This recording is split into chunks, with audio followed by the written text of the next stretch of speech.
Hey there, listeners. We waited so long to record this episode that it got as big as all of Hyrule. So what we did was broke it into two parts. This is part one. In 2 weeks, you'll get part two as the next episode. So don't be alarmed when this episode feels like it ended suddenly. Enjoy.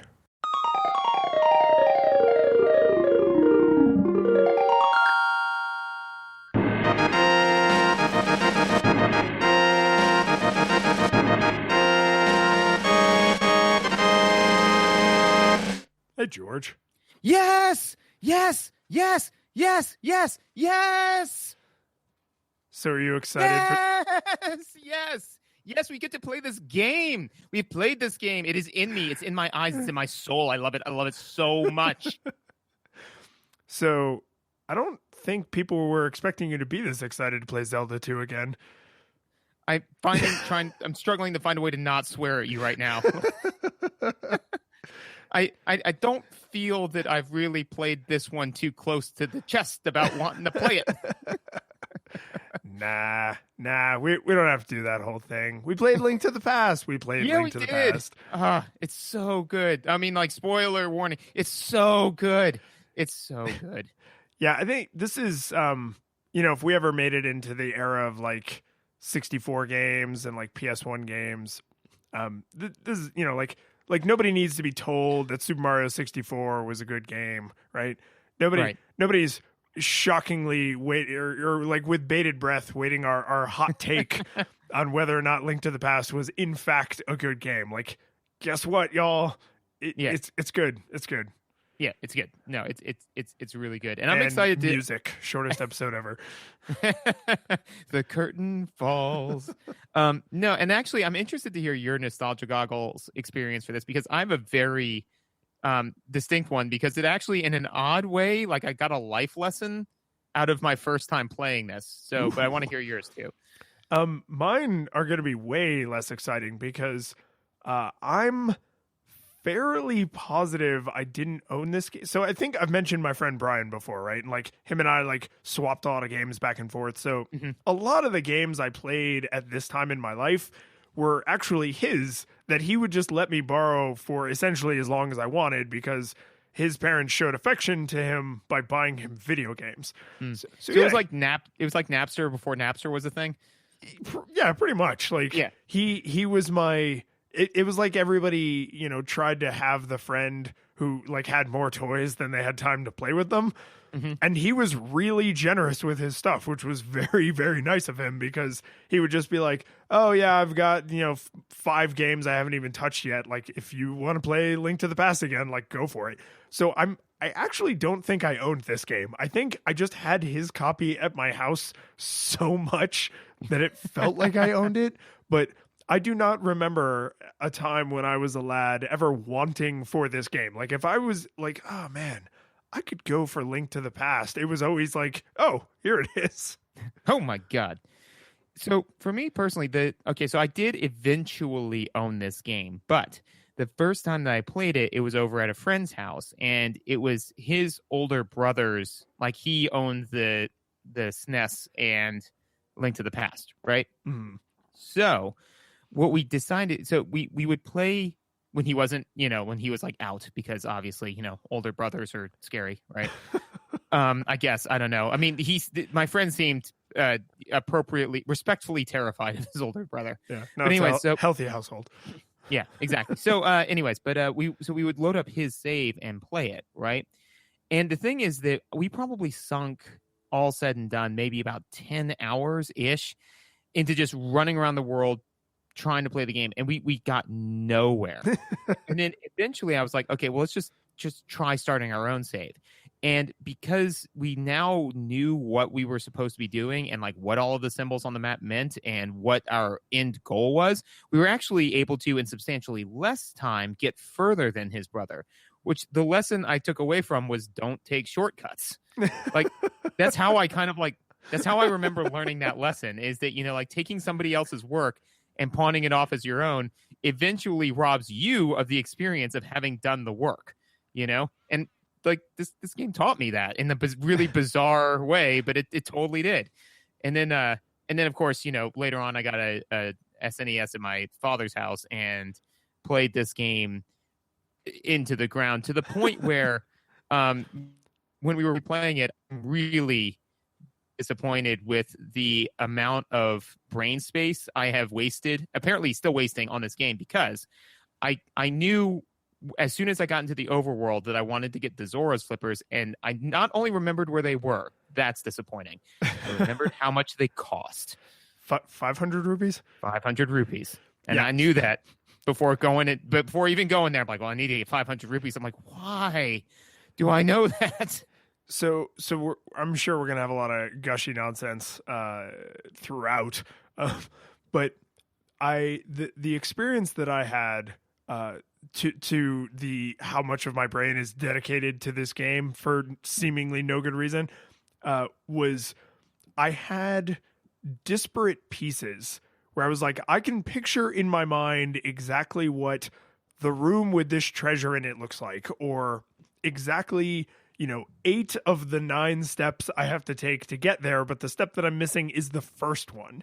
And it was kind of like, and this may be among the most terrible references I've pulled yet on the show, but it was kind of like in The Notebook, where she has her entire life with him, like stored in her brain, but through the terrible and inexorable march of time has lost her ability to like access those memories.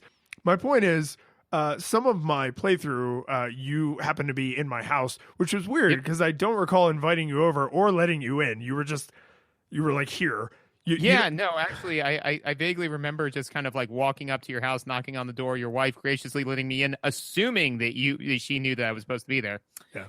Nope, no idea. You know what? I was thinking maybe you're like a childhood urban legend where like if I stare into a mirror and say "Link to the Past" 5 times in the dark, like in the darkened bathroom, that you just like appear behind me and you're like, it's 500 rupees, and then you just disappear. Like whatever Zelda question I was thinking of, like I just say "Link to the Past" 5 times, but that's essentially what that experience was like. Is I would be stuck on something and I would be like, oh, I need to, and you would be like, it's over there, it's in that corner of the map. I'm like, oh right, because then you start there and then B, C, D, E, F, H, I, and like I could fill in the whole rest of it, but right. Like there was just like 4 or 5 little things where I was like missing that first little step. And so I had all of the joy of grappling with why is so much of my brain dedicated to the minutia of this game, and then I got to pair that with the joy of almost learning the game again because I had like lost little bits of it. It's a weird experience to be glad you forgot something you also are glad you remembered well.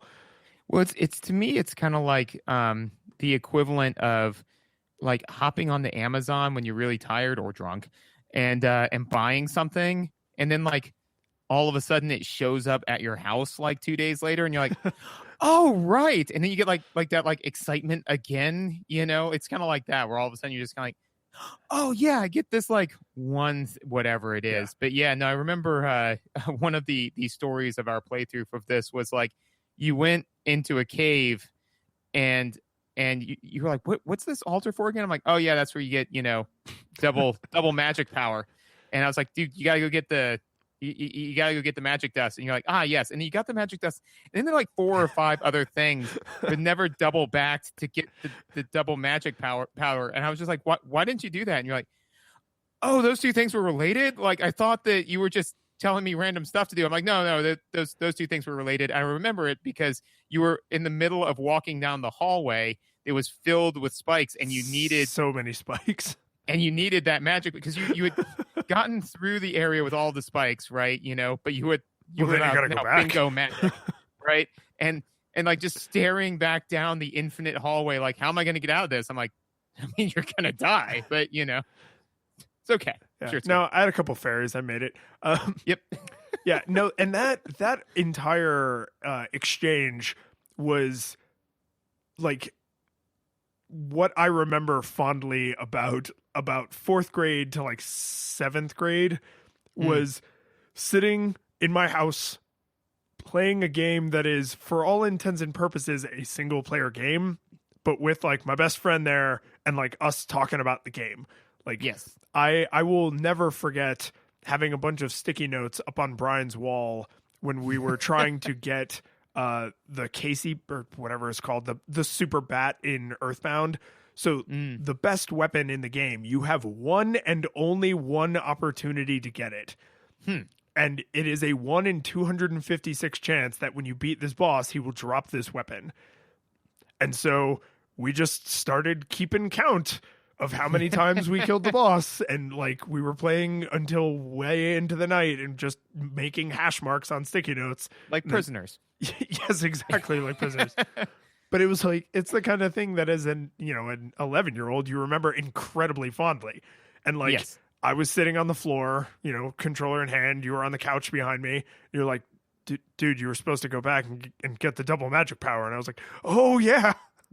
Oh, no. It's like, oh, man, we're out of Cinnamon Life cereal. Like this is why adults smoke pot, because they want to recapture that like kind of cloudy innocence of childhood. And really, all they have to do is play games. Yeah, man. Just play games. Just that's it. But so top of the hour, man. Visuals. It's just stunning. I don't know, man. Like I could make a joke about like, oh no, they totally didn't hold up, whatever. But they're just amazing. I don't know. I will say for one thing, I forgot that Link had like pink hair. Yeah, he has pink hair. Definitely did not remember that at all until like I was playing. I was like, Yeah, so I mean, all right. Here's the thing about the pink hair. There is a technological reason that happened, and I've heard the story before. I can't remember exactly what it is, but he doesn't have pink hair because they were going in an edgy direction. Like, they did it for a specific weird color palette reason. Here's the thing. I was, I don't know, 24 before I like read like a blog post that was like, oh, funny things they had to do in the 16-bit era of gaming. Like, here's why, Link had pink hair. And I was like, what? Yeah, no. Like, I probably played this game 40 times by then and was like, literally, how did I never notice this? Not like, oh, how did I? No, literally, how did I never notice this? Yeah, no, I mean, and I think that just goes to and kind of sets the stage for all of the visual choices that they made, which was even when they are ridiculous or don't make any logical sense, like they make the best choice that they can. Because for whatever technological reason they had to make his hair that specific color, it in no way stands out. I mean, like literally, if somebody said to me, I mean, when they said, Link has pink hair, right? I was like, no, it's brown hair. It's like, not in Link to the Past. I'm like, I mean, I would have easily slapped at somebody. I mean, totally. Yeah. I mean, and just gotten the teeth knocked out of my face, I was just so sure. But no, I mean, like all of the visuals, they're very, very crisp. They do a great job, like representing a world, representing variation in a world. I mean, just, and I mean, like, I'm sure you've got tons of notes. I got tons of notes, but like one of the things I think the visuals do really, really well is telegraphing like what you're supposed to do, So like, for example, in the very first dungeon to get into it, right? You run around the castle and then there's like, a cobblestone brickway up to a bush, which is surrounded on all four sides by like brick, so you've at this point, you've probably swung and hit a bush, right? So that they're destructible. And then it's like, look over here. Look at this big, like they just basically. I mean, it's a bullseye. Yeah, the cobblestones are basically arrows pointing at the thing, saying like, this is out of the ordinary. It's the only thing that's in that area that's like that. And so it just they do a really great job with that, because as a kid, I was like, oh, that's where I need to go. And I went and swung at it. Not that like, I didn't feel like somebody was like dragging me by the ear and pointing at it, like they do in modern gaming, where they'd have like a little red arrow that says like, bushes like these can be destroyed. Like they do in modern Zelda. I mean, I know you love Ocarina of Time, and I'm not here to crap all over Ocarina of Time, but that Ocarina of Time up through Skyward Sword, it's almost like the designers were just like, what if instead of making it obvious what you need to do, we made it obvious what you need to do and then gave a bunch of unskippable prompts that tell you what to do in case you're an idiot. And that kind of like, I will deal with unskippable prompt games. I mean, I've played Assassin's Creed. Like I will play Waypoint the game because to a point that can be kind of fun. But the trade-off, like what I want in return is for the information that I'm being force-fed to be the only way that I could get that information. To have this beautiful visual design that steers you in some subtle and some less subtle ways toward what you should be going to, and then also be, you know, like, I mean, this is where we get the meme of like, hey, listen, like to also be shoving that down my ear holes when I already know what to do because the graphic designers did their damn job. Like that's what made that so unacceptable. And that's what makes the level design and the, I guess, the whole world design in Link to the Past so good is it's like, here's all the information you need to know to solve this problem. And if you don't, we're going to just let you run around in circles until you notice the cobblestones pointing at the bush. Yeah. And I mean, that was the thing. I think that, and we'll talk more about gating later, but I think the fact that this is a very gated moment in the sense that like the world is huge. And if they gave you the whole huge world to explore, and that was the only visual cue that they gave you, the chances of you like missing it and then spending hours upon hours like dinking around a world that you can't really interact with would be problematic. But you've got about like 3 screens that you can, you know, interact with at that point in time. Right. And so you're just kind of like, all right, it's not here. It's not here. Maybe this thing. And then, you know, and then you get it. And then, you know, and on top of that, I think, and to your point, I agree with you. I think that Ocarina of Time, as much as I loved it, since it was the first one in 3D, they developed a lot of good habits and definitely some bad habits. And the problem is that they never got rid of the bad habits. I think that they were afraid that now there was a 3D world that would be too much. And so therefore they couldn't rely entirely on the player's ability to like find these things on their own in this vast 3D world. So they gave you like the little like training wheels. But then the problem was that, you know, they never took the training wheels off. In fact, they put more training wheels on. So now you're a 35-year-old with training wheels on the front and back of your bike, you know, tooling down the road. And you're like, why? That's no fun. You know, that's not riding a bike. Yeah. So the fact though, that they gated this very distinctly and said like, no, look, we need to make sure that you're aware of this. And also just respect the fact that respect you, not even as a gamer, but as a human, you know, like that you were trying to progress forward. So you were looking for things that can assist you in that. I think that basically they just, at this point in time, they trusted gamers. They trusted humans, you know, to like be humans.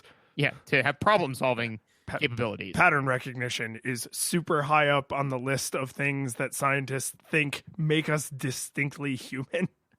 Yeah, and unfortunately, pattern recognition is also the thing that causes some really dumb stuff to happen in our brains as well. Also true. Like, but that's like where we get like optical illusions and crazy crap.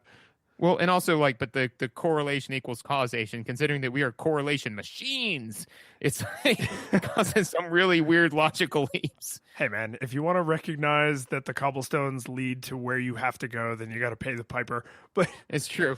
So which is why I follow cobblestones wherever they go now.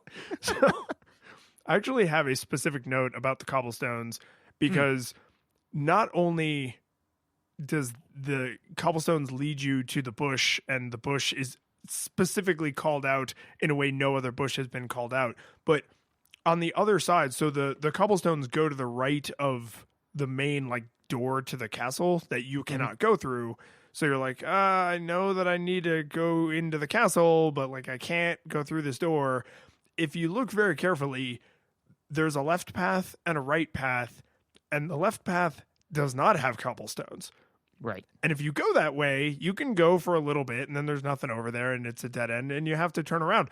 But you probably, if you're a first time player, you're probably not even going to go that way because you're drawn toward it's like, oh, someone literally laid stones there because that's where I'm supposed to walk. It's not like, there's sword marks on the wall and you have to notice that your uncle went that way so that you can go after him because there's been a struggle here. Like, oh, I'm supposed to walk on the the walking path. Like it's a walk where people walk. Yeah, like it's super. It's subconscious where you could do it completely automatically, but your brain has still filed away. Like sometimes there are walking paths, and they lead to places that I might want to go. Yes, and I mean these are kinds of tricks that I don't think they were relatively canonized in 2D at the time when this came out. But like there are tons of little tricks that game devs can do to like reliably draw a player in a direction. You know, like one of the ones that they use the most often in modern gaming is light. You know, like we tend to head towards light. You know, so like if you like put somebody in an area and then there's like a light off in the distance, they'll head in that direction. But yeah, I mean, and again, you know, if the question is, are 100% of people going to follow the cobblestones and get to the answer first time right away? No. And I think that that's some of the problem with modern games is that that's what people are trying to do. They're trying to say like, well, everybody has to get the solution right away. It's like, no, what you need to do is you need to create a situation where some people will get it right away. More people will get it on the second try, third try, so on and so forth. And you're always going to have outliers for some people that just don't get it at all. But the more that you like lower the bar, the less challenging, the less you feel like you're playing a game, the more you feel like you're just being led around on a leash. As per modern Zeldas like Skyward Sword, which I was happy enough to never have played. Well, I mean, the modern Final Fantasies is where I learned the term hallway simulator because because there are beautiful visuals in all directions. Like the background is lovingly rendered and the foreground is lovingly rendered and the characters are lovingly rendered. And if you actually look at the map, because all the modern Final Fantasies give you like a HUD style map that's just on the screen all the damn time, you can literally see the path that you're walking on, even though it's in like this lush forest. It could just be like between two office buildings, or like I'm in Frank's office and I need to go to Mary's office and this is the hall, what the hall looks like. So you have this feeling of being able to go anywhere and do anything. And as long as you never actually indulge that feeling, then you can continue to, it's almost like, as long as you have absolutely no follow-up questions. Yeah.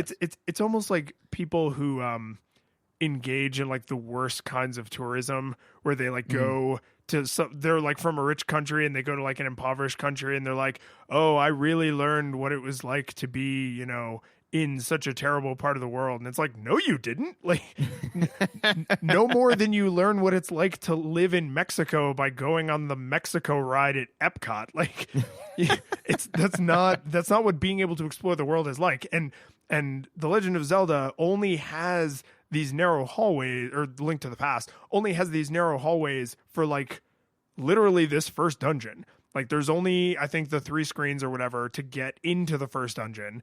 And then you go through the first dungeon and then you just have the whole world and you can just wander anywhere and die and do whatever you want. Well, now, interestingly, so, I mean, this is a little bit more into mechanics, but one of the things that is that I found is that the thing is that it absolutely feels that way. But the thing is that you like actually unlock only about, if you include, okay, so if you say like that the light world is half of the world, right? Mm-hmm.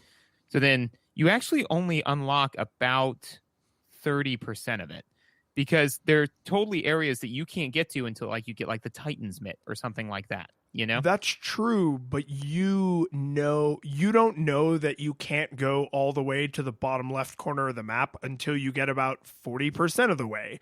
And right. you don't know that you can't go all the way up to certain parts of where there's water until you get like 40 to 60% of the way. So it's true that the actual entire map is not accessible to you, but I don't know. It's like the entire map is accessible to you, but you don't have the right equipment. It, as opposed to you trying to go left and the game being like, Link, it's not time to go left. Because right. I mean, there are totally games that do that where it's like, oh, we need to go to town and town's over here. but I'm going to go over this other way first. And the game is like, but don't we need to go to town? And it's like, yeah. I'll get there when I'm friggin' ready. You're a video game. Time doesn't happen here. Yeah, don't tell me what to do. But yeah, no, I agree completely. And the only reason why I bring it up is because I think that puts the game into manageable chunks. Because if all of a sudden, like, to me, like, if the whole game was suddenly like available to you, then it would actually make you much more likely to just kind of like touch on everything on like a surface level, whereas, you kind of get to this area and you're like, all right, I can't get there, but there's clearly stuff going on over there. I want to get over there. So I'm going to go like look around in this area. And then like you explore in the areas that you can't explore, and you find the means by which to get to these other areas, which like feel rewarding because they are not narratively locked away from you. They are mechanically locked away from you. You, the player, do not have the ability to get to those areas yet, as opposed to saying like the game saying like, well, like you said, with the hallway simulator where it's you're in this giant virtual hallway, and the game just basically is saying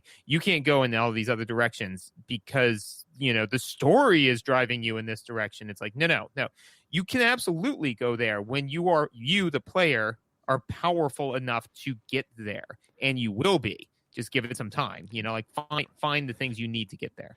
Well, and to kind of circle this back on visuals a little bit is I like your point that you want to go, up in Death Mountain, or you want to go swimming, or you want to go like into the desert, which is blocked off by like the rocks with the Titan Mitten. Like I want to go do these things. How am I going to remember all this? And this is where the visuals, I think, play a really strong role, because if the world was large enough that the environment ever made sense in a video game, the world would be way too big, and you would just fast travel everywhere, and it would be boring. So the fact that Death Mountain and the water area and the desert and each of these places are visually distinct means you can remember exactly like the cramped part where the mountains come together and you have to use the Titan Mint to lift up the rock.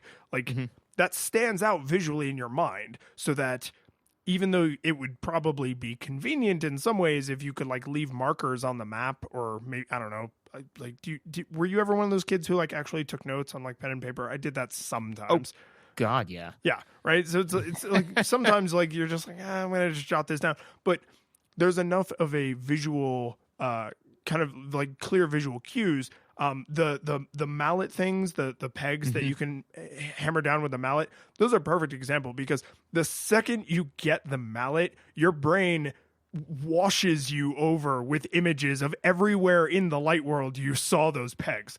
Yep. And you're like, I remember every peg I have ever seen in my life, and I must go hammer them all. Hammer all the pegs. No, yes, let us talk for a moment of visual affordances, because this game has them in abundance. So, like, for example, let's just go to a good old nice one, like the Titan's Mint, right? So basically, like the first time, so you're Link, you go around, you pick up some pots, you break them because you're a jerk. And pots.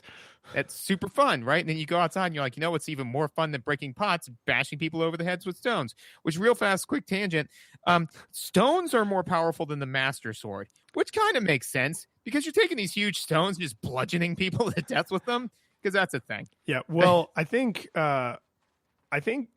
thrown objects all have the exact same damage, because there's a lot of dungeons with pots in them, and I can't tell you how many enemies I made a point to only fight with pots until I got the more powerful versions of the sword, because I was like, man, I don't want to fight this enemy. Ooh, pot. And then I would just murder him with a pot.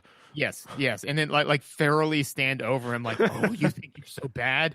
Like, I'm just not like picturing like Link backlit, with like just like a new pot in hand and like an already broken pot like over an enemy. He's like, get up, please. No more pots. But anyway, so yes, you learn immediately pretty quickly that you can pick stuff up. Great. So then, you can pick up like these stones. That's pretty cool. And then there's like a big stone and you're like, oh man. And then you go to pick it up and you're like, can't pick that up. Maybe I can move it, push it, pull it, whatever. You try it. You just, sweat like crazy, can't do it. You're like, whatever. And then you get the Titan's mitt, and it goes like, hey, this makes you a lot stronger. And you're like, pick up the big rocks. You know what I mean? That's literally like the thing is just like, oh, this gauntlet makes me stronger. The first thing I want to do is go find those big rocks. Find all the things I couldn't pick up and try to pick them up, which is what you do. You go pick up those big rocks, and then you go try to pick up a dark rock. And it's like, nah, super psyched, dude. You're still not strong enough. And then you get the even more powerful ones. Like, now you can pick up those big rocks, and you're like, oh my God, where were all of them? And like you said, like they all just come rushing back to you, except for like maybe like one or two that you might forget. Gotta go look for them. Those too. Yeah, but then it basically, like, to me, it what it does is it repaints the entire world, which is just delightful, because every new item that you get, it makes you want to re-explore the entire world, because like where you saw a couple of those like dark shaped rocks, but like what about some of the, maybe you're missing one, maybe you're not thinking of one, you go and you find it, and even if it just gives you a heart container, which isn't mechanically super incentivizing, it's a reward. And it's and the fact that anytime you get a new item, your brain can immediately say, like, this is a good way to make this item interact with the world, is amazing. And they mostly do that through visual affordances. Yes. And that's why the few times the graphics completely fall down, I got like super angry. So here's a couple times the graphics completely fell down for me. In the when you're in the Dark World and you're getting all the crystal maidens, or you're freeing them, I guess. In the sixth one, which I'm gonna call Crystal Cave, in Crystal Cave 6, that's when you have to do like a lot of it's like a tall, thin one. You have to do a lot of like falling down holes. Yep. And that was rough. Yeah, and I don't remember if you were here or if you and I were just talking when I was in there. I think we were just talking.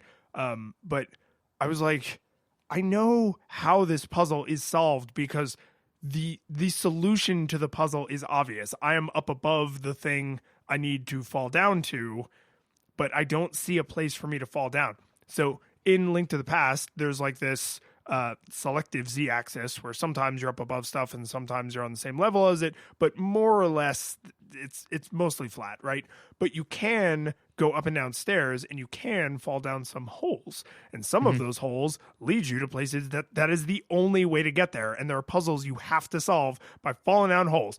And the way the game communicates to you that a hole is safe for you to fall in is there's like a texture which is supposed to be like the ground, like the floor below.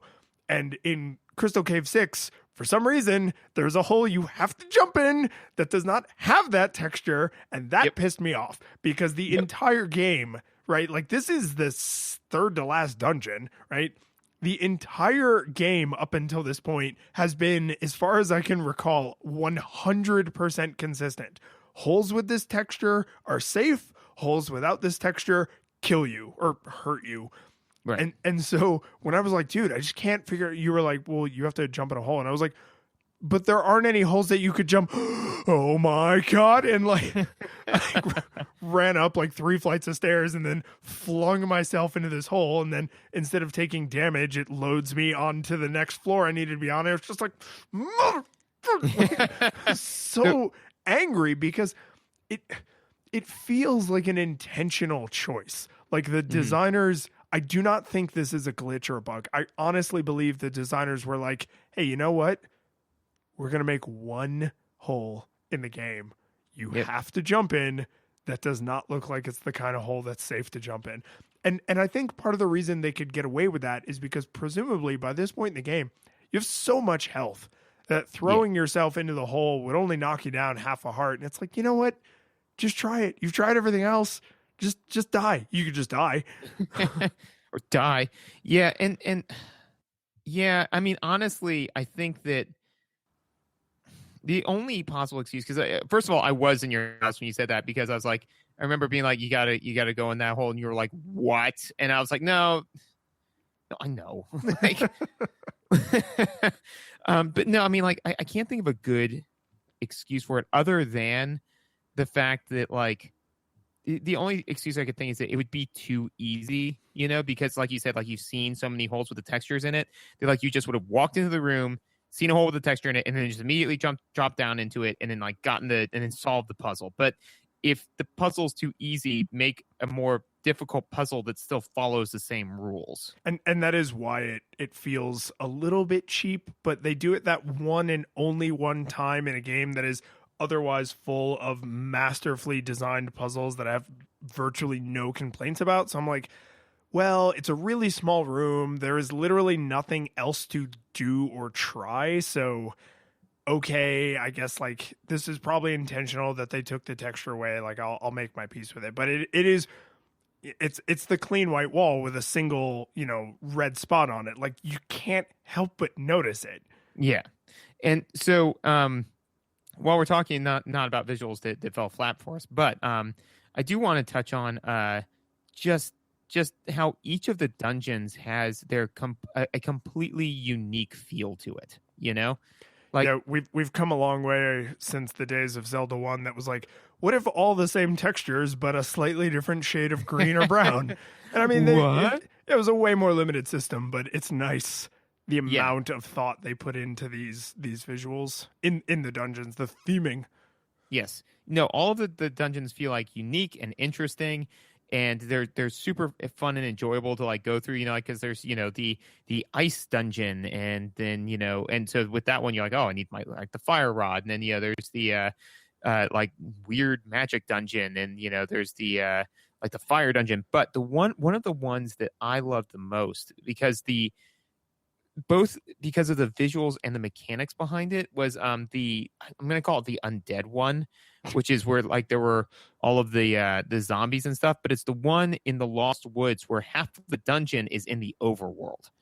Oh, yes. That's the Dark World Lost Woods. Yeah. Yes. Yeah, Dark World Lost Woods. That dungeon is awesome because it's so rare, especially in Zelda games or in games like this, that you see them say like, yeah, but what if you didn't just like walk into the dungeon and it was all dungeon? Like, what if you had to go back in and out of like the real world, And I thought that was like really, really clever, because if you had to do that where you went back into the real world and then it really spanned, it was the entire expanse of the real world, that would be way too much. Yes. But like it basically what they did was they were like, here's the entrance to the dungeon, and it brings you back into the overworld, but in an area of the overworld you can really only access through the dungeon.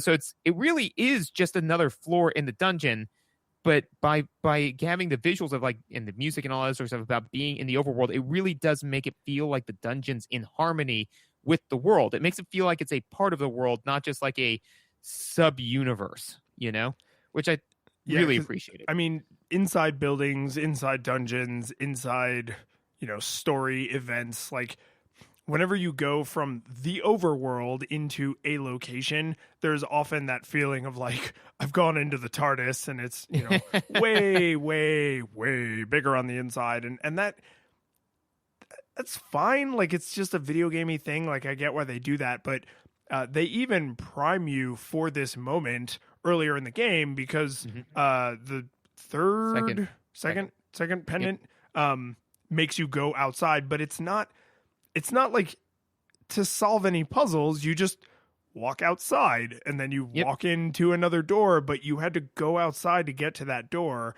And it's just, you can almost, if this game was on the 64, you could hear Navi being like, oh, well, Link, we had to go outside. Make sure to remember that for later. Like, and it'd be super annoying. But instead, you're just like, oh, wow, that was kind of striking.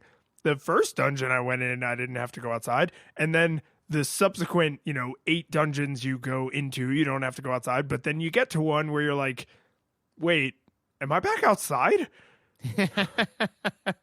Yeah, no, absolutely. And I mean, and they do such a great job, like continually priming you for stuff like that. But I felt that specifically with the visuals, that does a good job making you feel like these aren't just these dungeons are a part of the world, not like a stage within the world, which is something that I feel a lot of games, even modern games, with all of the graphical power that we can issue forth towards this end, fall flat on, because even with just a top down 16-bit game, they can make these dungeons really feel like they're in tandem with the world. For example, I forget which one it like the numbers, because there's so much content in this game.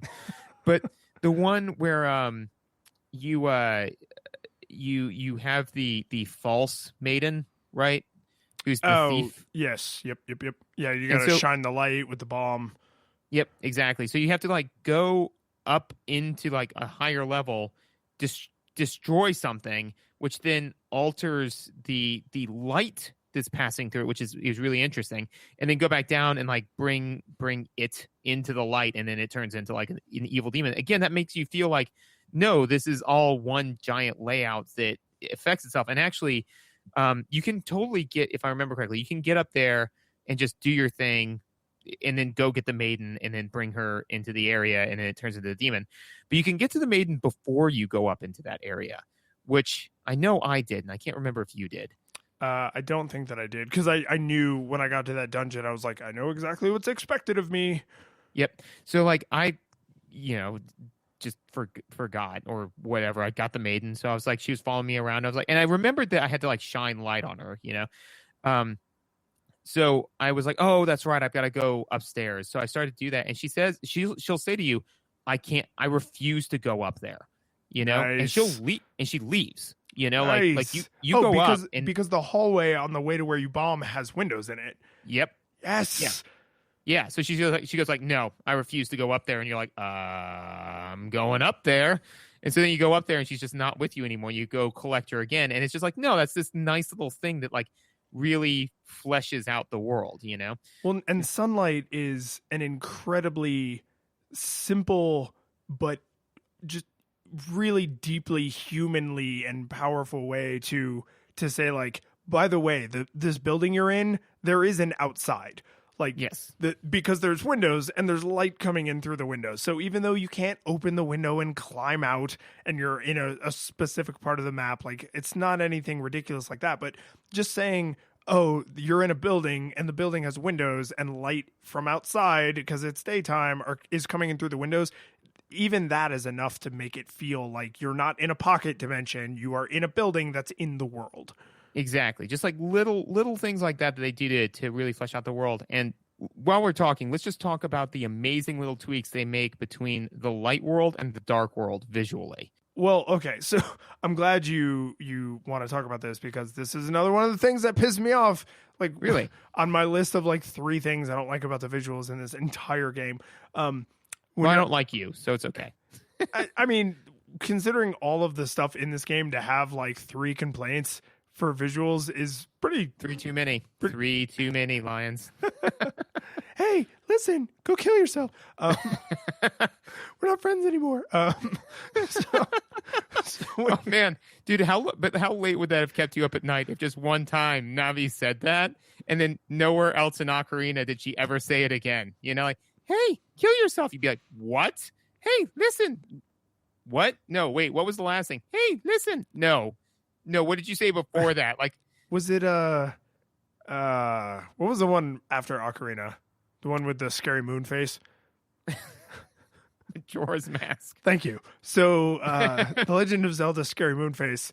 There's an internet legend about a cursed cartridge, and like all this, like, the cartridge is supposed to be like haunted by a little girl. It's like, it's one of those things that no matter how old you are when you read it, it's a well written enough stupid story that you just kind of find yourself under a blanket with a flashlight.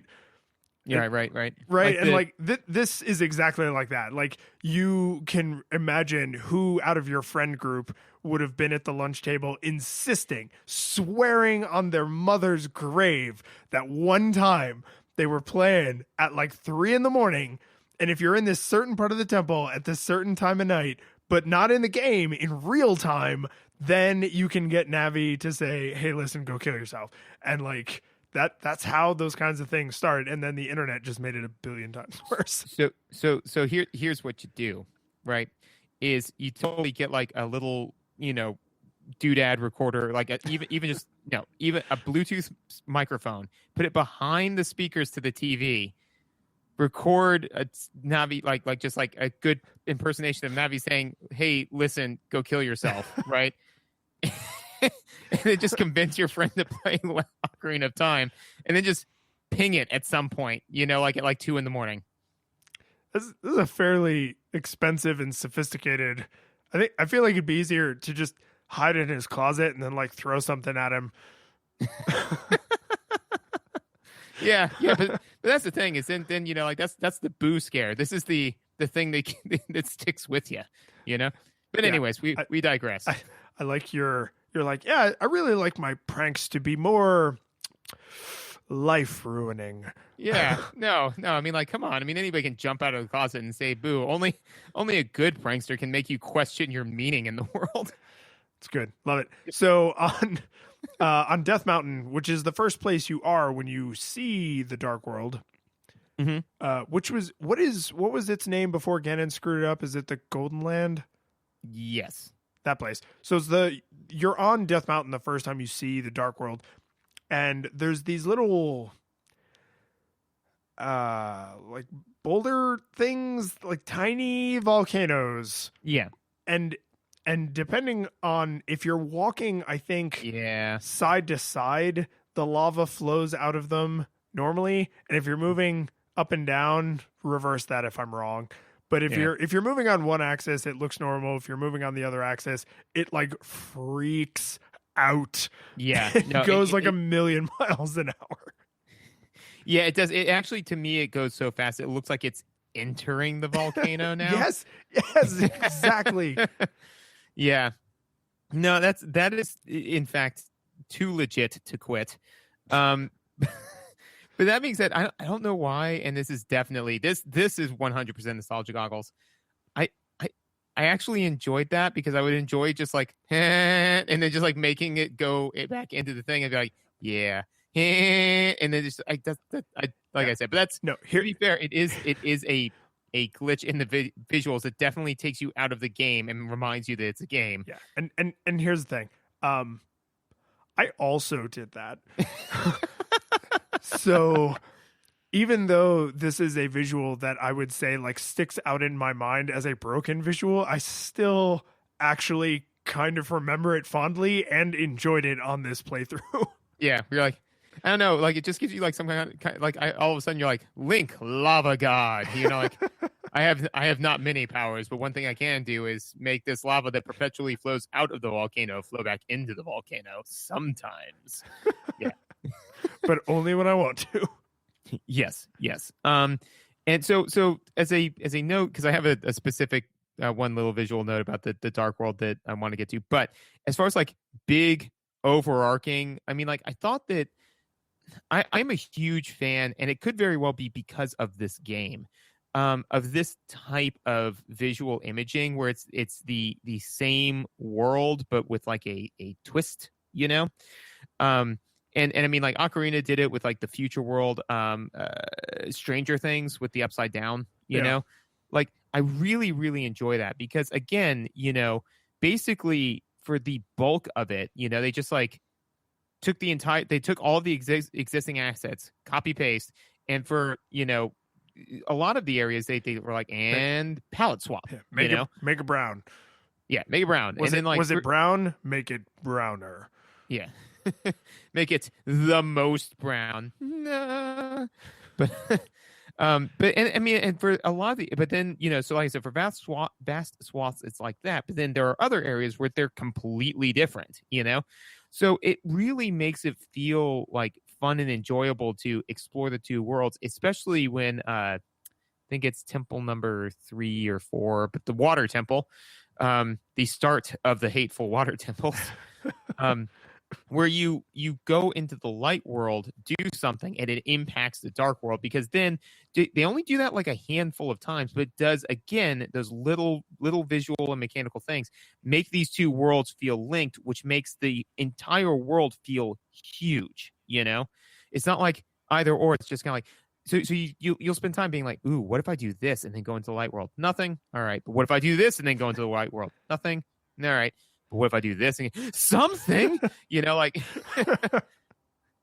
but it just, I don't know, man. It makes the world feel so much richer. And again, for such a low impact on the visual, like in the memory of the game, like they didn't have to do a tremendous amount to make the dark world feel dark and foreboding and evil, you know? Well, I like that you specifically noted Stranger Things, because this and actually even in Ocarina, because when you go into the future in Ocarina of Time, like everything's done screwed up, like it's bad, things are not good. Whereas in the Dark World,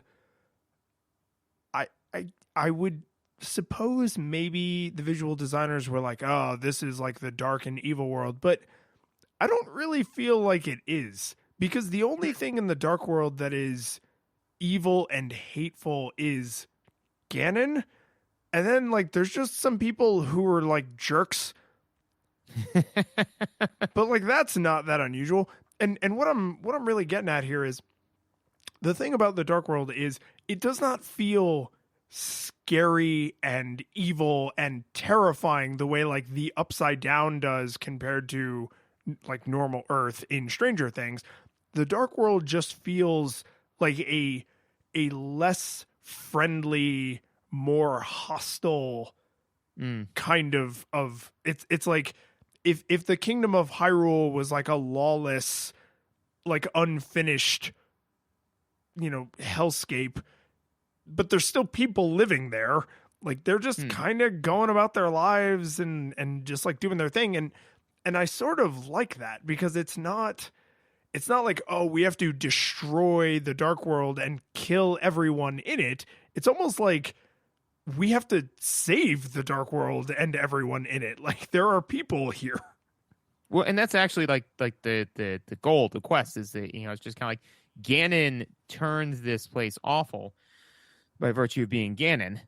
So we need to make it now not awful, not destroy everyone in it, Right. I do think that they do, because like, I think that you can definitely say that it's not evil. It's not like the Upside Down where like everything in there needs to be burned to the ground. Absolutely. But I do think that they do a good job, like right off the top, letting you know, like, because what I think that they do well is this point through the first 3 levels, right? So at this point, you're through the first 3 levels, and you're starting to get comfortable with the game. You're comfortable with the mechanics. You've got the Master Sword, you've got like some more hearts, you know what you're doing. And then all of a sudden they're like, okay, now we're going to put you in the Dark World. And you're like, okay, that sounds ominous. and then so like you come off of a giant like pyramid where you're like, okay, this is definitely architecture that I am unfamiliar with in relation to this game, And the very first thing that happens is giant cyclopean bomb throwers attack you, and pigmen throw like spears at you and stuff like that. So all of a sudden you're like, whoa, this is and there's nothing human, Yeah, just only humanoid. Exactly. They're all humanoid, but they're not human. And some of them are like giant fish creatures that come at you. So all of those visuals are very alien, So it makes you, the player, like, again, uncomfortable, So which I like, because, it's saying like, good, you got comfortable. That's fine. There's still a whole lot more before you are the hero, And I, for a game that, with the constraints they're dealing with, I thought that they did a good job leveraging those visuals and leveraging the way they hit you with them. Because if you think about it, right, like, you've seen at that point in the light world all that there is to see for the most part, like you've probably seen some Zoras, you've seen some monsters, all that, some Octoroks, all that good stuff, right? Been to the one town. Yes. the one village, Kakariko village, probably got beaten to death by some roosters, the whole Zelda experience. So can I interrupt you for a second about that? Sure. Because I was wondering when during the episode that was going to come up. I mean, it's gotta, yeah. You got. So I'm in town, and like is often the case, Sue is behind me, and she's hearing this heinous noise of me just wailing on this chicken. And she finally, because it takes a while, like you have to really choke that chicken before anything goes wrong. And she finally says something like, what are you doing? What is that noise? and I kind of come out of like, you know, my 11-year-old self and realize like, oh, I'm not alone in my bedroom in my childhood home. I'm in my 30s in my living room with my wife. And so I'm like, well, I can either play this off like super cool and be like, oh yeah, there's this kind of funny thing I wanted to show you. Or I can just admit that inside I'm still a child. And I went with the latter. And I was just like, watch. I just continue to wail on this chicken until all the chickens show up, which I'm glad I did, not just because it was funny and delightful and I enjoyed it, not just because she was just like, what the hell is happening? But it is the one place in the game where they totally sacrificed what the Super Nintendo was capable of for a little bit of enjoyment, because the frame rate drops to like 4 frames per second. Like, it's so bad. It's so shockingly bad. But the visual of just chickens just coming from all directions, just trying to hate cluck you, like it's just oh god, it's so satisfying. I only did it once in the whole playthrough. But I had to get it in there, and I'm really glad Susan was like, "What is happening right now?"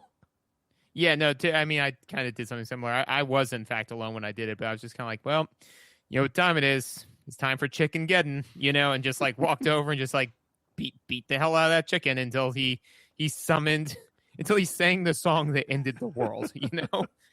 But yeah, no, you got to do that. But anyway, so like I said, though, you've gotten all the visuals, you know, you've seen all of that there is to see. And so then all of a sudden, you know, the Aghanim's like, Aghanim, is that the right way to pronounce that? The wizard. The wizard. He's like, to the dark world with you. And so you get kicked there, and then like you're immediately smashed with like several bizarre visuals, like right in a row. Like I said, like giant pyramid, and then 3 new enemy types are all in that area, right? And there actually aren't that many more enemy types that you deal with, right? But you get 3 of them all in that area, and like all the grass is different, all the colors are different, the area is completely different. It really, it in a way like overloads your brain to say like look at all of this stuff you still don't know, you know? And so then like you're like, oh, okay. And then not to mention the fact that the guy throwing bombs at you is nigh impossible to kill at that point and deals you obscene sums of damage. You know, you're just kind of like, I feel I'm scared again, which is good. I'm less ready for this than I had previously thought. Right, which is good because they need to realign you into that space to be like, no, you're not done, not by a long shot. You know, and I didn't think about this before, and this would have made an excellent segue into audio if I didn't have a couple other things to say about the visuals. But when you fight Agamemnon there, and you walk into the room where he has Zelda, and he's like, oh, cool, you're just in time for me to maybe murder Zelda. And she floats up into the air, and then he hits her with the lightning, and she's all like glowy, and then she bamfs into the dark world. And I think he says something like, I'm going to seal her away or something. So like you as the player, I think, have the information that he didn't just murder her, but that visual is striking. There is nothing else in the entire game that looks like him sending Zelda into the dark world. And it's a unique animation with the lightning around her. It's a unique-ish sound effect. It's similar to another sound effect, but I think like they tweaked it a little bit. And something I didn't even think of till just now, which is why I say this would have made a great segue if I didn't have other things to say about visuals, is up until this point, if you have the Zora flippers, I almost said slippers. If you have the chopped off Zora feet and you have gone into any of the little whirlpools, you have heard the noise that it makes when you like teleport somewhere. And that is the last sound you hear after the exploding noise when all the lightning is around Zelda, because there's lightning and exploding noise, and then it goes and it's because, oh, she's not dead.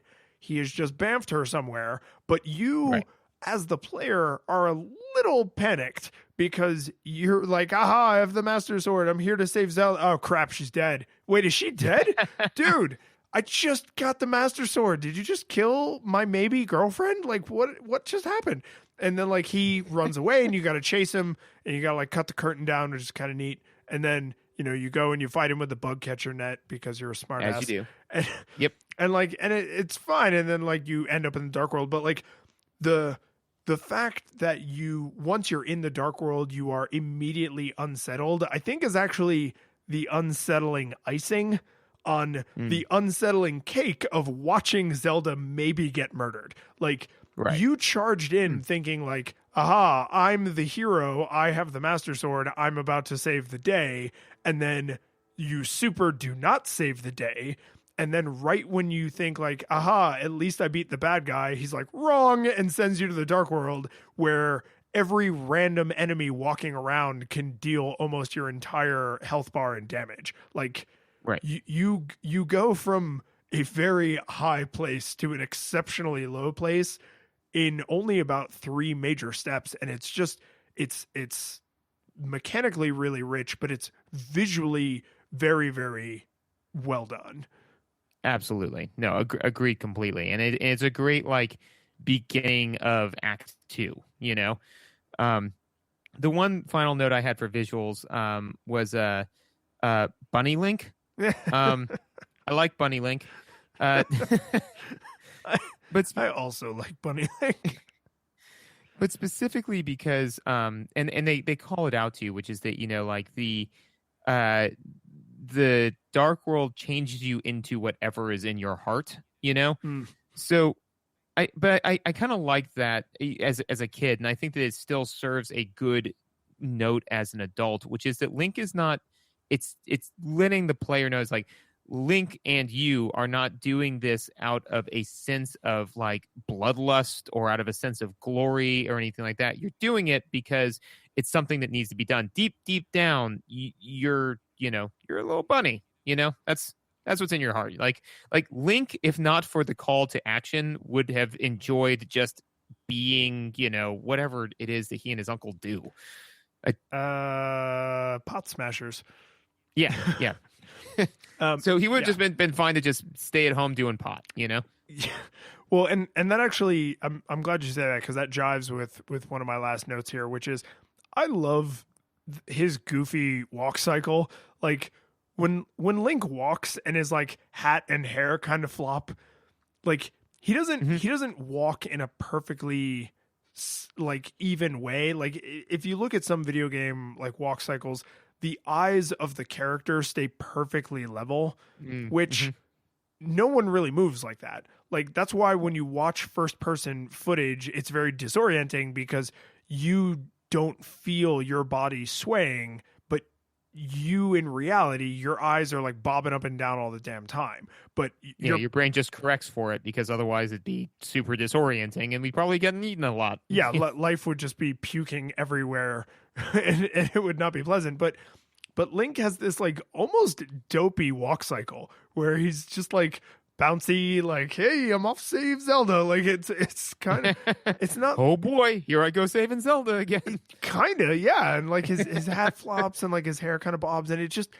it makes him literally everything you do everywhere. Because I mean, the game starts with him in bed, like tucked in, while his uncle is like getting the call. From like the maiden's bloodline is like calling the hero's bloodline, and Link is like snuggled in bed and then gets up and has this like dopey walk, and then like when he goes into the dark world, deep down he's like a cuddly pink bunny. Like, I love that through line of little visual cues that like even his little shield, like a little starter shield, is like so pointless.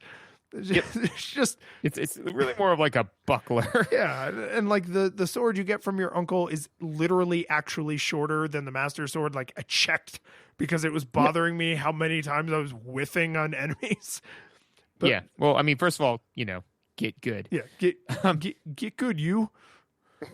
No, and also, too, it just suddenly makes me think of Dragon Ball Z Abridged, where Goku's fighting against the androids and he starts having a heart attack. He's like, Piccolo, tag in. And then like Piccolo goes and he just drops immediately. Oh, go on, tag in. Like Like so Zelda's like, okay, Uncle, tag in. It's like oh, he died. Hey Link, tag in. And actually, this takes me to my the very fun. I this just is in this section, but is that there are two types of people in this world: people who name their character Link, and everybody else who I assume are monsters.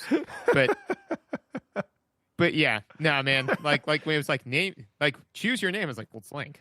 Really? I would think you, of all people, would be like, no, I am Link. And like bequeath upon him your name. I did. Yeah, no. You called yours David? Lions? Yeah, no. Went with Link. When I play RPGs, I usually I would say I almost always the first pass everybody gets to keep their name. Which is why I find games where the characters are nameless to be like mind-blowingly frustrating. Because I'm like, I don't know who you are yet. I don't know which one of my friends to name you after. Don't do this to me. Like, but then after you've played the game several times, you're like, this warrior is just like my friend Jane, and this magic user is just like Bill, and whatever. Or like it's like, oh, this is the asshole who betrays you. I'm gonna name him after the asshole who betrayed me. Like, so I can enjoy stabbing him. I will admit I've done the in RPGs naming after friends thing a couple of times. Although my favorite naming schema that I've ever seen is our friend Frank, when he was playing Final Fantasy Tactics. He started the game. He got all the like nondescript characters, right? He kept them through the entire game, made them all like 99th level monks, named them after DBZ characters. Oh, I remember that. Yeah. Good job, Frank. Right. It's like a lot of work, but worth it. Yeah, like totally worth it. Frank is to Final Fantasy Tactics as someone who is dangerously addicted to heroin is to heroin. So I'm sure that every single second he spent getting those nameless losers up to level 99 when he had people like Orlando just sitting on the bench doing nothing. Yeah. He probably loved every second of it. Oh yeah. So I do have one other quick thing I wanted to kind of ask you about with the visuals, because these graphics are the kind, and I said this exact same thing about Super Mario World, like these are the kind of graphics that people think about when they think fondly about pixel art. Yes. So like, absolutely, I could write a friggin' PhD thesis about how much I just enjoy the way the items look, right? Like it's just the treasure chests and the trees and like it's just all great. But there's something that I noticed on this playthrough that I'm fairly confident I never noticed before. And to discuss this, I have to ask you an important question. When you were a kid, your Super Nintendo controller, did you have a Super Nintendo style, or did you have a Super Famicom style? Super Nintendo style. With the purple buttons? Yes. Okay. So I had one of each. I had the one that came with the Super Nintendo, but then I also had an aftermarket one that was made to look like the Japanese ones. I didn't know that that's what it looked like as a kid, but now looking back, I'm like, oh, it had the same, the 4 bright colors of the Super Famicom buttons. Well, here's the thing. When you pause the game and the item screen comes down, the things you can equip, the outside of the box is green, like the Y button. And there's a big green Y in the corner of that box. And the things that you can use as like your ancillary crap, like that box on the menu screen is red, like the A button, which was red. And and I just like, I noticed that because like I paused the game to like turn and say something to Susan, and then I turned to look back to her, or to look back at the screen, and I had to like reach down and pick the controller up off the floor, and I was like, wait, there's like a big Y on the menu and an A, and that box is green, and this button is green, and that box is red, and this button is what? Like, how did I never notice this? And this is, I mean, they wouldn't. There's no reason to localize this. What were they going to make it 2 shades of purple for stupid American kids? No, stupid American kids, you just didn't get the coolness that cool Japanese kids got. Like, but that is the kind of incredibly subtle attention to detail in throughout the game, but in this case specifically in the visuals, that I was just like, yes. Yeah. Like, this is thoughtful, because every single time I pause the game, I'm just subliminally being reminded, like, hey, all of these things, if you press Y, this thing happens. And all these things, if you press A, that thing happens. Just in case you were wondering, don't forget, because it's super important that you know what happens when you press these buttons. Okay, buddy, get out there and save the princess. Like, oh man, I loved it. Like, the second I noticed that, I just like pushed the controller aside and just notes into our shared doc. I was like, the world needs to know that I recognize this is happening. Yeah, no, I mean, like, it just shows that in every way possible, they are trying to give you all of the tools that you need to overcome the obstacles they are putting in front of you. They are not trying to beat you. They are trying to give you what you need to beat them, which is the indicative of a good game developer and a good game. Okay, we got to start talking about sound at some point, and now seems like a good time. Sure. So sound, and as usual, my notes aren't super strong on sound, but all of this is just such iconic music, So I didn't really notice the music in this game. No, odd. No, kill yourself. hey, kill yourself. What? Wait, what was that? Oh, I was just asking what you thought about the music in this game. Oh, I thought I heard like a Navi thing. Weird. That won't keep me up at night. Anyways, so overall, the music is just it's just fantastic. I thought that that there was a good difference between the music in like the overworld versus the music in dungeons, specifically also versus the overworld music in the dark world. I like that they because obviously, you've got the very iconic dun dun dun dun dun dun dun, for the overworld in the main area, right? In the light world, but then I like that they didn't keep that in the dark world, because in the light world you're supposed to be powerful and awesome. So I like that those two things were that they actually picked different music tracks for those. Wouldn't you say the music in the light world, overworld, like the the Zelda overture we all know and love, like, that's very empowering because it's very like uplifting and sweeping. The music in the dark world, overworld, is not depressing or sad. It's like militant.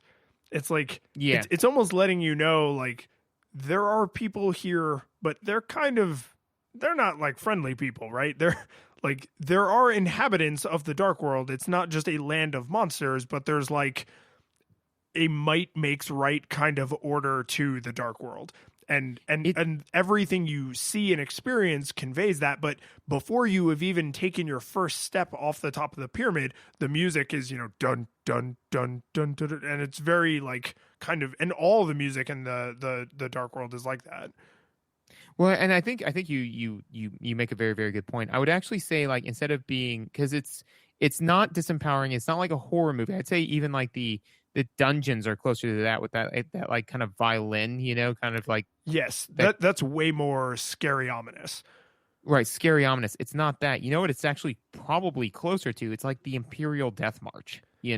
Oh, you mean like Star Wars, like the Imperial March? Yes. Yeah, I don't think death is supposed to belong in there. Sure. Hey, listen. Yeah, sorry. The Imperial March of Death. Yeah. Sorry. Anyways, but no, it's very, like, I agree. It's very, it sounds kind of like the music that you would expect in a propaganda documentary about like an evil nation, so it's kind of like saying, like, to me, it sells like it's not like inherently bad, but you are a unwanted guest in a foreign land, Yeah, like, I like that. Like this this is not your home, you know? Like the other place, it's yeah, and actually that kind of sticks to it because, you know, like the overall theme is very much so, you know, like, yeah, powerful, like this is, you know, like I, you know, you said it's very empowering, but then this one, it's just kind of like, because that's your home. That's the world that you're used to. This isn't alien, but it's not yours, you know? Yeah. So, And I mean, it's, oh God, it's just, we've played a lot of games that had good music, and I just put an article in like my to read list that video game music is probably among some of the best music to listen to while you're working, because video game music is designed to be in the background and to help you focus without getting your attention. Like a lot of people listen to movie soundtracks for, I assume, very similar reasons, because it's good music. It doesn't have vocals, so you don't like catch yourself singing along or like trying to sing along. So I wonder, in a very small way, you could probably make a stupid argument that this music is maybe less good at being video game music because you're super aware of it, but the trade-off is that it's such good music. Like everyone knows the Legend of Zelda overture, right? Like I think one of my friends actually like walked into his wedding to that music. It wasn't the one he meant it to be. Like it was a different rendition. It was super. I hate everything you love.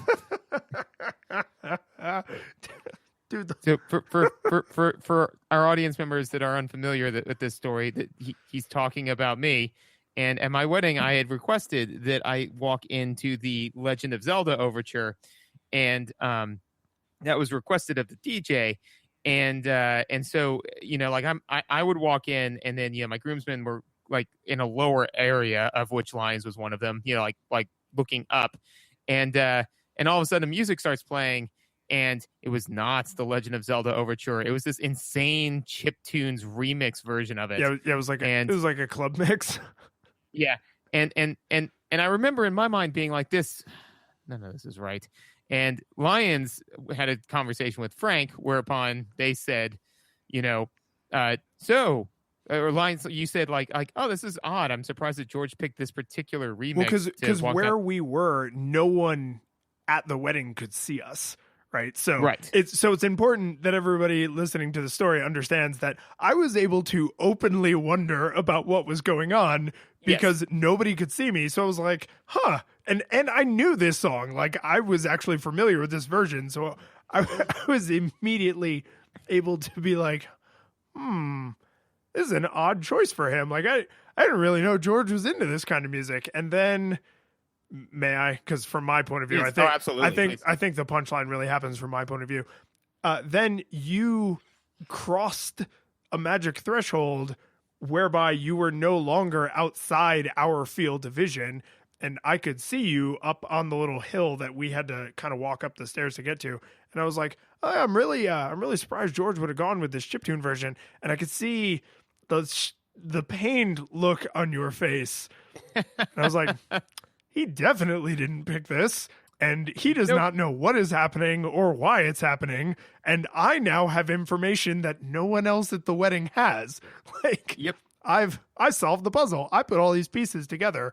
But to be fair, only I had the knowledge to make that happen. So I got this like little beautiful memory from your wedding that no one else under any circumstances could have possibly experienced. Like somehow all of those pieces just fell into place for me at your wedding. So thank you for that.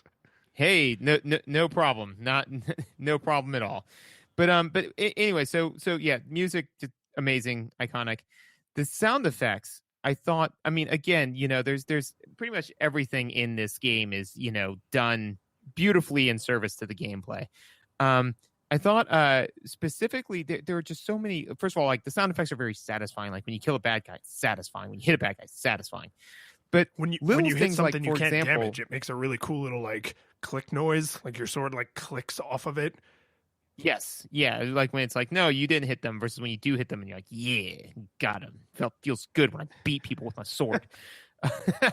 All that being said, though, one of the little nuances that they did where I was like, neat, is there's a very distinct little noise that's made when an enemy, specifically the soldiers, realize where you are and are now aggroed to you. Oh, the little run. It's like a grunt and then like a charging noise. Yeah, it's like kind of like a oh hey, like the Metal Gear Solid like over there. Yeah, I'm gonna go kill me some of that. Like it's that, but it is a distinct noise that way, and especially because if you're playing it on like a larger TV, right? You may be looking at like Link and what Link's dealing with, and the soldier that sees you may be actually outside of your visual range. So there were a couple of times I was playing where I hear like ooh or whatever. It is. I mean, your impression of it is forcing me to like choke back laughter every time, but that really is kind of what it sounds like. It really is. It's and I mean that makes sense because you're just walking past like a building or whatever, and then some creep is like about to force himself on you, and he's like, "Ooh," and you're like, "Get away, creep, or I'll stab you to death with the master sword."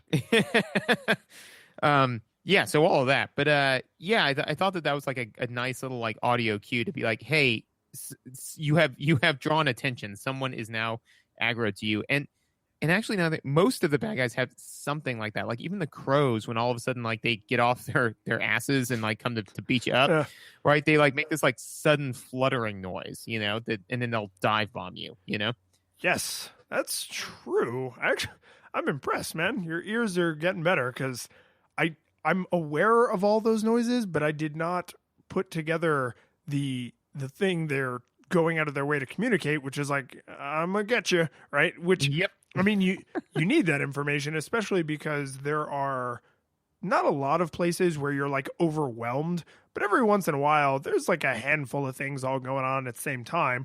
And knowing that your problems are about to get worse because enemies are like entering the fray that were not previously in the fray, it's nice to have that with an auditory cue, because there's a very good chance when you're being overwhelmed that the game has the majority of your visual attention already, right? Like you're trying to deal with this enemy, or you're trying to avoid like a projectile from this enemy, and hearing like, ooh, off in the distance, you're like, oh crap, like another guy is about to come in and friggin' ask for my number. Like, I don't want to deal with this. Yeah, and I think it's specifically, and I may be wrong on this because I'm chugging this right now in my head, but it is specifically for bad guys that are initially like not in like either stationary or just not that aggro to directly to you, So for example, birds, the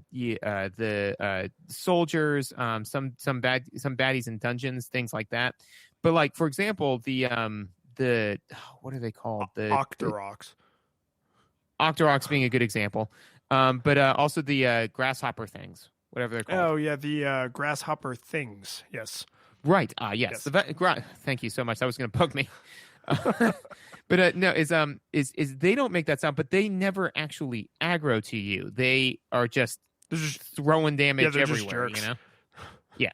So I think that's again like a good distinction, because they're like, hey, this is something that you may not have been paying attention to. And it's now super important that you pay attention to it because it's coming for you, as opposed to just like, hey, there's this thing that's running around sowing random chaos. So it will probably enter your field of vision, sowing its random chaos before it directly hits you, And I think it's a smart choice to have like the bird make a bird noise when they aggro on you, and the knights make like a night noise when they aggro on you, and like for those enemies to each have a unique little noise, but then to not also have every single, like the Octoroks make a noise when they like fire the little rock out of their face, but they don't make like a, hey, I'm just walking around noise. And like the grasshopper things, I don't think they make any noise except when you hit them. So like it would be really annoying if your brain had to sort out the aggro enemy noise from just the constant noise that all enemies are making all the time. Like when we played Donkey Kong, I was dumbstruck by the fact that you make like a rubber squeaking noise with every single step you take, and it's like, and I know that was like a thing in the arcade era, and I'm super glad those days are behind us. But just imagine being on a screen with 4 or 5 enemies, and every single time any one of them moved at all, they made like the enemy moving noise. Like, it'd be overwhelming, and it would just be like cacophonous and terrible. Yes, no, it would be absolutely maddening, and that's the thing, is that none of the bad guys, the only time that there's really any sound effects sound is when it's something that like kind of needs your attention, and it fleshes out the world absolutely, but it doesn't, like, not everything that would necessarily make a sound makes a sound. It's only like, for example, your boots when you run, right? It makes that right. But you need that, right? Because especially because the visual for that is not super stark. Like, you need something to, like, when you press the A button to like know you hit the A button. Because even though you are like revving up a little bit, that's kind of a small visual, until you like get going. So yeah, I mean, like things like that where they kind of like let you know, hey, this thing is happening, whatever it is. Also, too, one thing that I don't know why I found this so satisfying, but the Master Sword makes different sounds when you upgrade it. So each upgrade, it makes a different swinging noise? Yes. I think, does it get lower?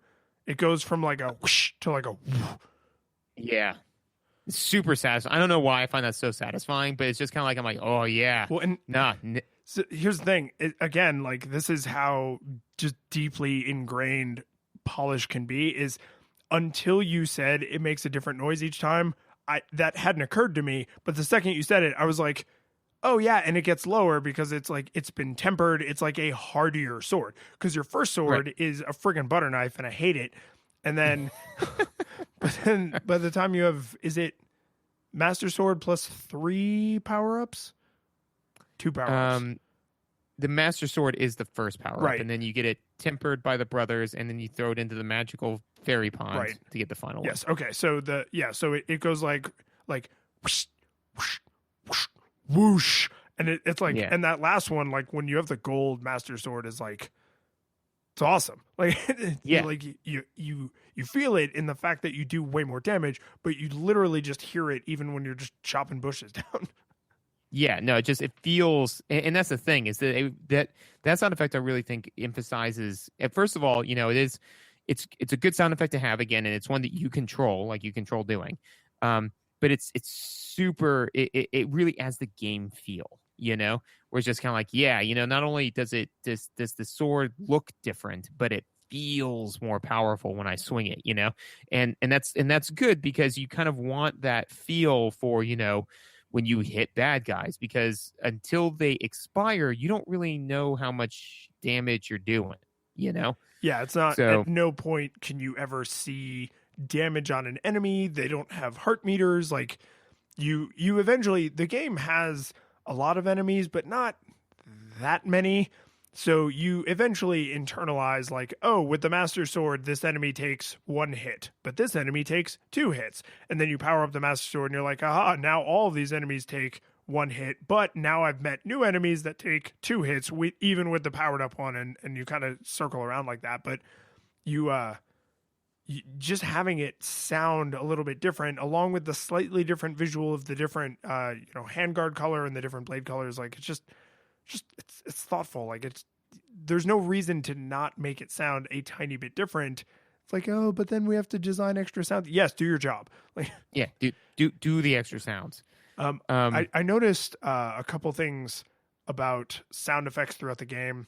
One is, the second you turn this game on, and it's a cartridge game, so you hit power and it's like game on, and it makes it, which is really nice. That's probably one of the most delightful things about replaying classic games, is no loading screens. But I know, right? You hit the power and it shows the Nintendo logo, and it plays that noise. It's like, that whatever that Zelda-y noise is. I can't even think where that noise comes up in the game. Is that a rupee noise? I think that's no. To be fair, I think that's just the Nintendo logo noise because it's also on Super Mario World as well. Slap bet. Are you sure? Slap bet. Because I'm almost positive that when you turn on Super Mario World, it makes coin. Slap bet. Cool. Done. Okay, so the terms of this slap bet are: I am saying that the noise that it makes when you start up Link to the Past and the noise that you make when you start up Super Mario World are different. I am not saying I'm positive what the Super Mario World noise is. Correct. Okay. No, we're saying that I'm saying that the sound it makes when the Nintendo logo comes on, like right before it goes into like the full thing. I'm saying those two noises are the same. You are saying that they are different. Yes. Okay. And here's the thing. Even if you are about to knock my teeth out, I for whatever reason have imprinted that noise onto Link to the Past. So even if it is before every Super Nintendo game, I for whatever reason associate it not just with Link to the Past, but there is you can't advance through the first part of the opening to the game. Once the music starts, you can start mashing, start and jump to the load screen, but it makes that noise, and then the Triforce triangles fly in, and the music starts, and the amount of rest between that noise and the Triforce triangles comes in makes it feel like part of the music. So in my mind, that is how that song starts, is like with the Nintendo noise, and I'm fairly confident that was not a mistake or a happy coincidence. Like, that really feels like something that somebody either added a rest or removed a rest or did whatever they had to do to make sure that it would go like clink, and then boom in the crescendo, with the actual like overture, and it's so satisfying, like it's so good, it just makes you feel good. Like, and I love that this era of music, like the 16-bit music, to me is still miles away from like proper instruments and what we got later with like a little bit on the N64 and then more in like the disc-based era of like, GameCube and PlayStation and Xbox. But I kind of don't care. Like, I know that these are not strings and horns, and like, I don't care. Like, I like the way they sound. Well, because they did a good job leveraging what they had. And I think that good game design in general is taking what you are able to do and leveraging it in the best way possible. So, for example, if they tried to do like this kind of full maze or thing, right? If they tried to do that, it would have sounded weird and disjointed. But instead they said, well, what can we do? Well, let's make that sound as amazing as possible. And man, in my opinion, it knocked it out of the park. I think this is probably why like the Mega Man music on the original Nintendo is so iconic. I apologize. That woman is an amazing composer and deserves infinite credit. She's just an amazing composer with incredibly limited tools. But what I was going to say is the Mega Man games are like futuristic-y games. So the fact that everything sounds electronic actually totally super fits. And your brain is not like, oh, that doesn't sound like a trumpet. Oh, that doesn't sound like a violin, because it's not supposed to. It's like some crazy future instrument you've never even heard of. And with Legend of Zelda, everything is, in fact, supposed to be like some kind of familiar instrument. And even though it doesn't quite sound like it, and it doesn't even really sound like a good facsimile, it still sounds good and rich. And like there's just great layers to all of the songs. Like they are well written, no question, but they also used these instruments in a very, very smart way. Absolutely.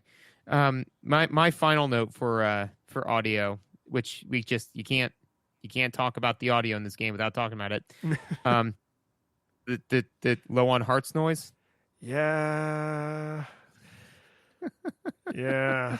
I mean, again, it's kind of like, in this entire gigantic world, there were 2 or 3 visuals that kind of bothered me. Well, in this game that is constantly playing music and making sounds, there had to be at least one sound that you're like, God damn it.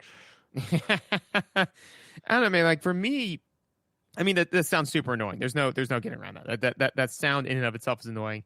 It is definitely it has stayed around in service to the brand. Like that is the Zelda heart sound, you know. I don't know. Like to me, like when I was younger, it added this sense of dis-ease, you know, of like, oh no, what's gonna happen? Now that I'm older, I don't know why. Like it got kind of a kick for me personally to the lengths I would go to get that noise to go away. Like I definitely made some ill incentivized decisions just to make that thing go away. For example, things I have done to make the heart noise go away. I have desperately ransacked a room for no apparent reason, just in the desperate hope that one thing in the room had a single heart to make that noise go away. I have murdered way more enemies than I needed to make that noise go away. I have drank potions I did not need to drink to make that noise go away. I have released fairies and then consumed them whole to make that noise go away. And finally, I have killed myself to make that noise go away. So like I said, it's just kind of like I remember one point I had like half a heart left, and I was just kind of like, nope, and just threw myself into a cavern, you know, just to make it all end, and then I died, and I was like, thank God I'm dead because I couldn't take that noise anymore.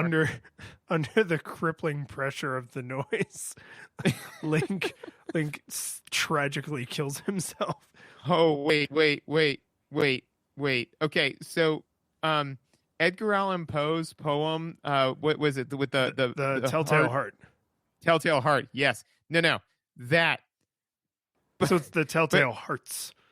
Yeah, no, but it's that. But instead of him hearing the heart beating under the thing, it's just the noise. Like every time, like it goes like bum bum. It's like no, it's just beat it like that. I don't know, man. That do it.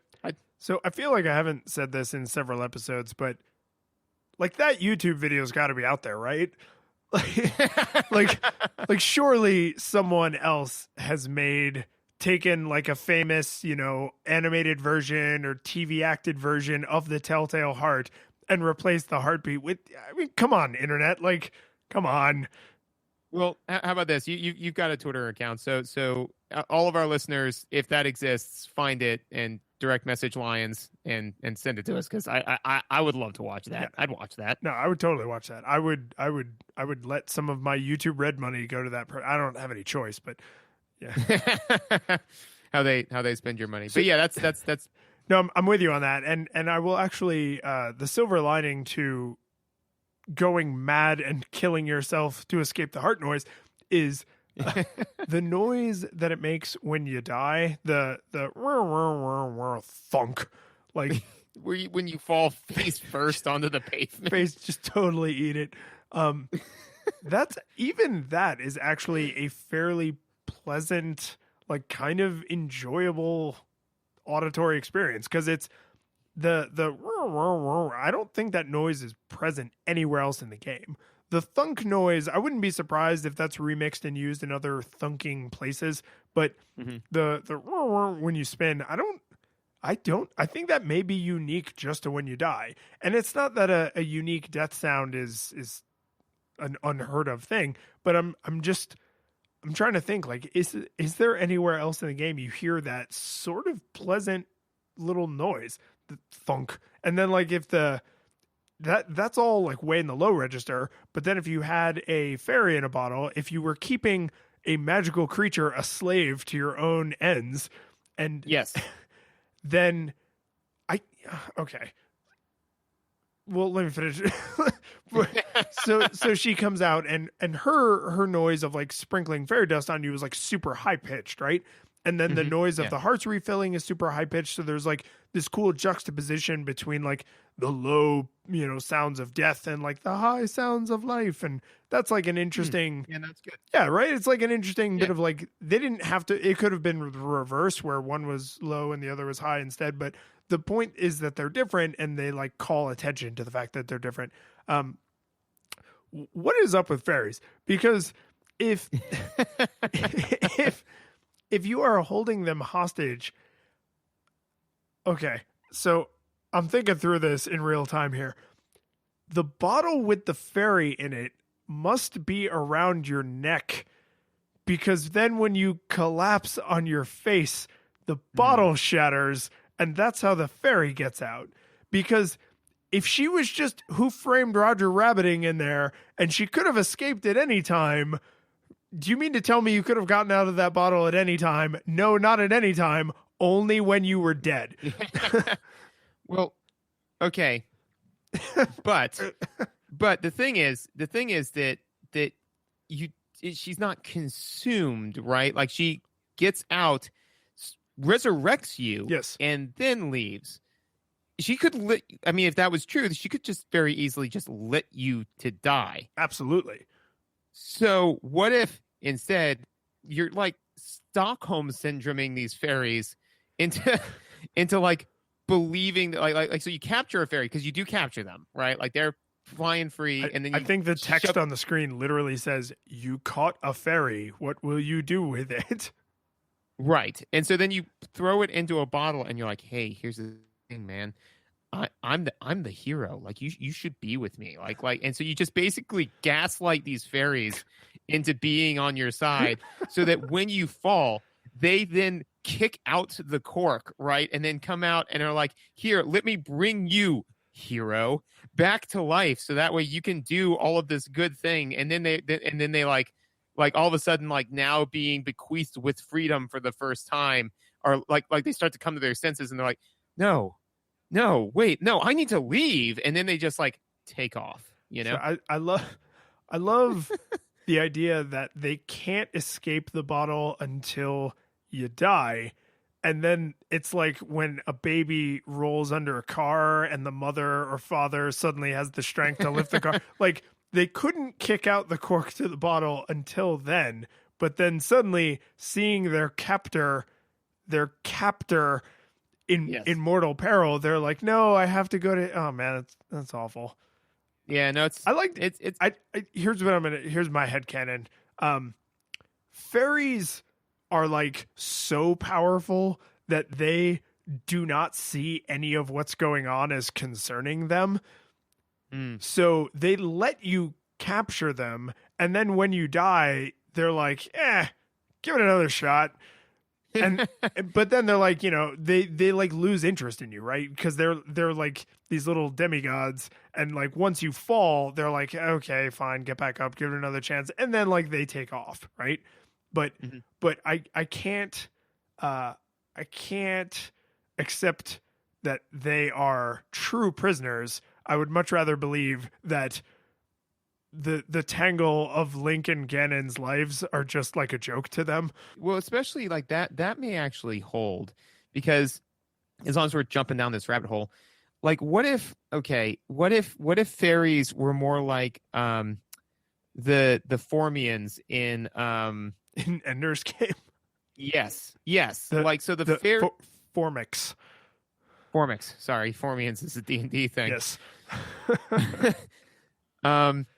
What if they were like so what if the fairies at the fairy ponds, right? Those are sentient, right? And then the little fairies are just like pieces of them. Oh, these are like worker fairies? Right, they're like worker fairies. And so thus the big fairies are okay with their worker fairies being carried around by Link. And so then when Link drops, the big fairy says like, okay, you need to revive him because I don't want to turn into the fairy, because the fairy in the dark world does not want to be in the dark world, right? No. And that's a very Japanese way of making her feel bad about being in the dark world, is that the fairies in the light world are all like thin and beautiful, and she looks the same. She's just heavy. Yes. Yeah. I mean, no game's perfect, and this is definitely a product of the environment and time it was made. But yes, but no, I think that I think that might be my headcanon, is that the fairies that you catch are offshoots of the larger, greater fairies. I like worker fairies. Yeah. That also fairies sort of explains the regular fairies' behavior when they're not. Because the only time you see them behave coherently is when they heal you and then fly away, Whereas whenever you see them in the wild, they're just freaking out. Like, they're just all over the place. And I am now totally subscribed to your theory because they seem to be moving erratically because we don't understand their movements. It's not that they're flitting around randomly. It's that they're doing something we just can't understand because we're not a hive mind. Exactly. And also, too, like why they would also tend to hang out around water, because that's just what, the greater fairies do. The greater fairies are in fountains. In fact, the greater fairies may actually be doing what the Formix did, which is trying to create more fairies, like more greater fairies, like more fairy fountains. Maybe the fairies are the villains? Like, maybe they're slowly taking over Hyrule? No, this is exactly like the Formix, because the Formix... the Formix didn't recognize humanity as a sentient species.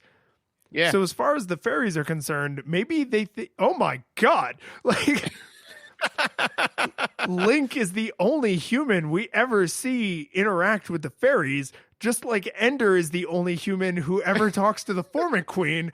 The fairies didn't even know that humans were sentient.